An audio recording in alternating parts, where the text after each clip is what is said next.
Hello, and how are you feeling? Welcome to episode 7 of Coaching from Not a Blue Tree with me, Gary Burns. This episode is all about the midlife crisis, what it's all about, and what we can do to either avoid it or, if we're going to do it well. So, what is a midlife crisis? I know it's the stuff of jokes and social excuses, but what actually is it? There are multiple definitions out there, as a quick Google search will show. And for me, it's that time when aged somewhere between 40 and 60, although I've worked with people outside of this age group, that you suddenly start to question your life choices. And there is a real feeling of wanting change. It's also that time when the excitement of youth has possibly passed, and as you look to the future, you're increasingly aware of your own mortality. There are, therefore, a lot of factors in play. A midlife crisis is a real thing. It doesn't happen to everyone, though. Some pass through that time relatively easily. For some, though, it can be a hugely challenging time, and I'd never really considered how challenging it can actually be until I started coaching people who were in the midst of a midlife crisis and really struggling to find a way forward. And I think that being aware of what it is, what it can mean, and what you can do about it is so important. It can be a terrible feeling when you start to question everything that's going on in your life. When you question the decisions and choices you made in your late teens and into your 20s and 30s. And when you question what's next for you. In addition to this, we rarely, if ever, take a step back and take stock of our lives. Indeed, it tends to be something people only do in the aftermath of a major traumatic life event, such as serious illness, a life-threatening accident, or the loss of someone close. And perhaps, just perhaps, if we take stock more frequently, evaluating what's going well and what could be going better, we might just avoid the midlife crisis altogether.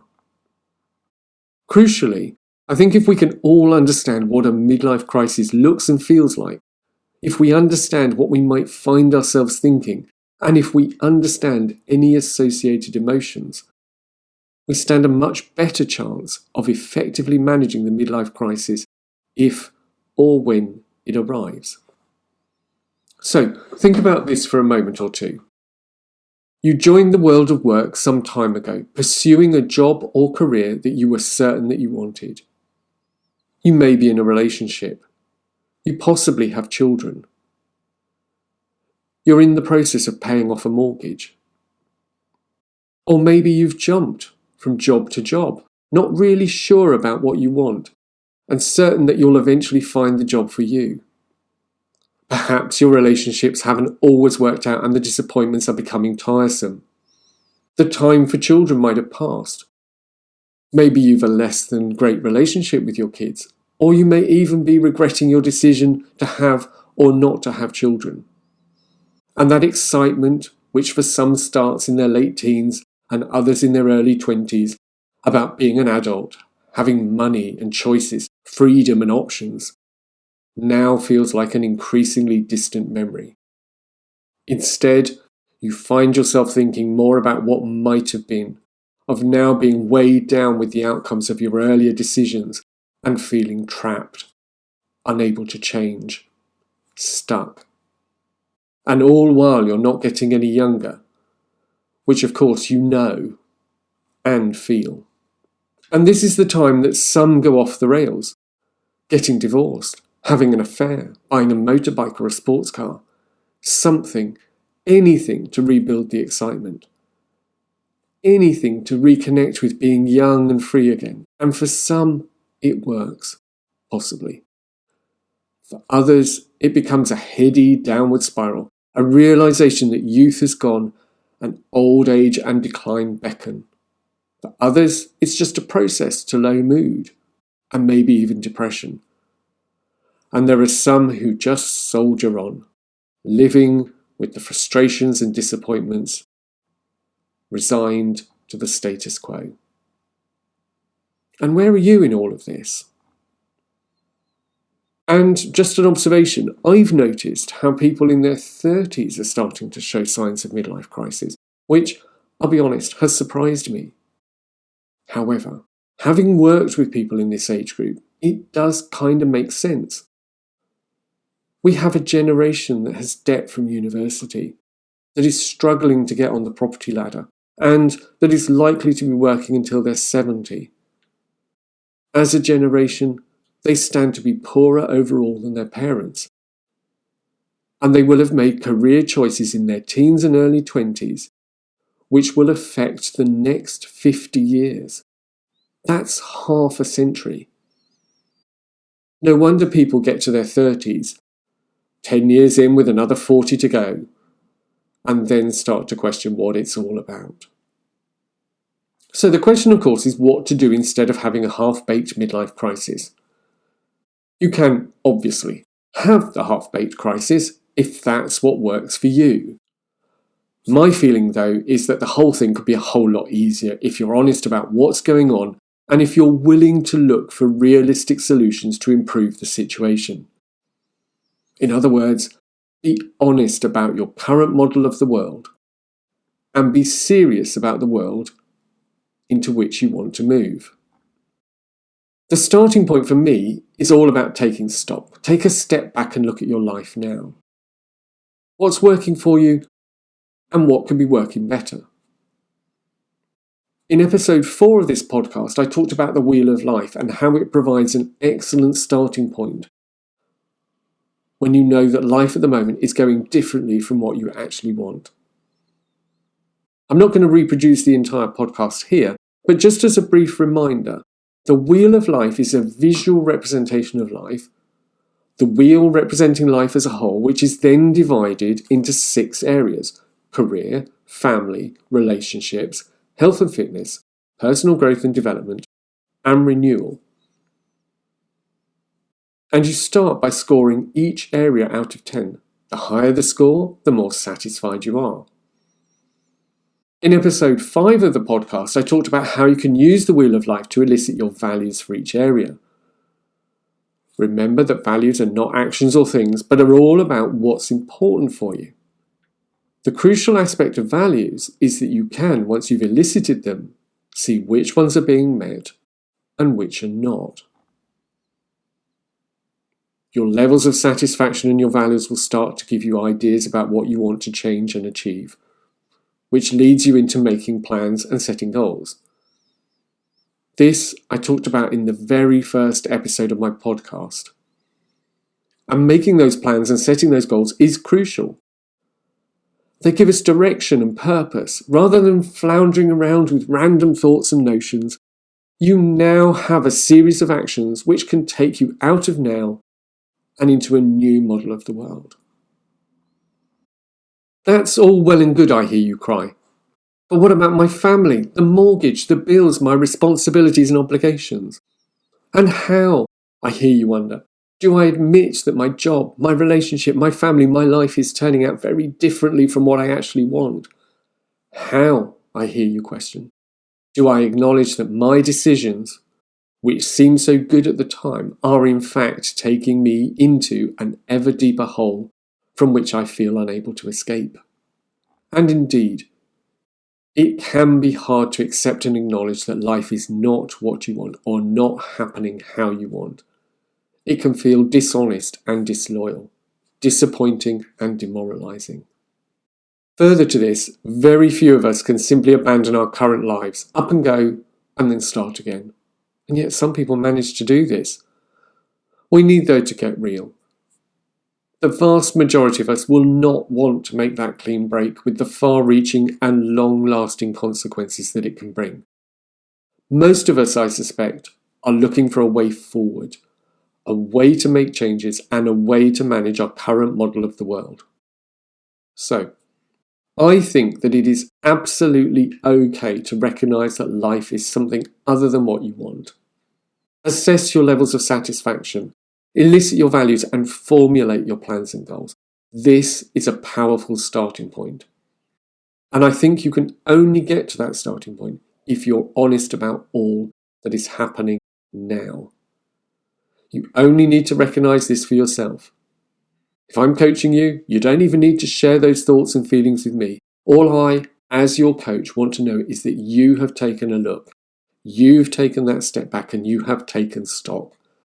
And you're now aware of how you really feel and what you really think about your lot, your life right now. Look at your plans and goals. Look at your values. Review your levels of satisfaction. What needs to change now? What can wait? And for those things that can wait, is there anything that you can start now, however small, that will start to move you towards where you want to be? Some of our plans and goals may require conversations with others. Some might require investigation and information gathering. Some possibly require further thought and planning. It's worth using your time now to make the changes which you can realistically make now, and using some of that time to plan out that better future. A common trigger for that midlife crisis is that dissatisfaction with work, with your job, your career. I recently worked with someone who had wanted to be a doctor. They completed their A-levels with this in mind, studied medicine, and became a doctor. They were working long hours. Family life and their relationship were suffering as a result. They were feeling guilty for missing out on family life, for reduced contact with their children, for neglecting their partner. Above all else, they were beginning to realise that medicine was probably the wrong choice. And yet, the family income was good. They had a nice home, a proper summer holiday every year, and the children were pursuing hobbies and interests. Superficially, they had made it, and giving up their job would have had major effects for the entire family. How can you possibly get out of that? They did all the preparatory work. They acknowledged the multiple emotions that they were feeling. They used the wheel of life to establish levels of satisfaction and their values, and then set some plans and goals. They discussed with me at some length what they wanted to do instead of medicine. They realised that leaving their career right now was not a realistic option. They did, however, work out that they could do some research, complete a few online and in-person courses. They could build their knowledge and understanding of the career that they wanted to pursue. We discussed their long hours at work, and they realised that at times they could be something of a people pleaser, not wanting to say no, and ending up with lots of extra work. We explored how they could take back some control, reduce the workload, and gain more family time. Date night returned so that they could reconnect with their partner.